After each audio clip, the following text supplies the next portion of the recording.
মোটা ভাই প্লেট নিয়ে এসে, মোটা ভাই খাবার রেডি। রোগা ভাইয়ের জিভে জল। রোগা ভাই, ওয়াও।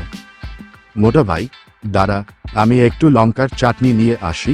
মোটা ভাই চলে যেতেই রোগা ভাই বিরক্ত হয়ে, রোগা ভাই, বিরক্তির শব্দ, আমাকে খেতে দেবে না। রোগা ভাই মাংসের ওপর প্রচুর চিনি ছড়িয়ে দেয়। রোগা ভাই ফিসফিস করে, নে, মজা দেখাচ্ছি। মোটা ভাই বাটি হাতে ফিরে আসে এবং অবাক হয়।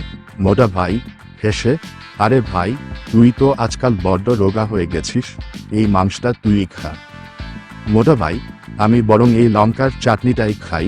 রোগা ভাই খুশি হয়ে, ওয়াও দাদা, তুমি কি ভালো। রোগা ভাই খুব আনন্দ করে মাংসের এক টুকরো তুলে খায়। রোগা ভাই, খাওয়ার শব্দ, আহা কি নরম। খেতে খেতে হঠাৎ মুখটা বিকৃত হয়ে যায়। রোগা ভাই বিরক্ত হয়ে, উফ। মোটা ভাই হাসতে হাসতে, কি রে, কেমন লাগছে। মোটা ভাই, নিজের মেশানো মশলার স্বাদটা কেমন। রোগা ভাই মুখ বিকৃত করে, চিনি দেওয়া মাংস। রোগা ভাই, আমার তো খেয়ে গা গুলিয়ে যাচ্ছে। মোটা ভাই হতবাক হয়ে, কি মোটা ভাই, কপালে হাত দিয়ে, আমি তো চালাকি করতে গিয়ে নিজেই বোকা বনে গেলাম।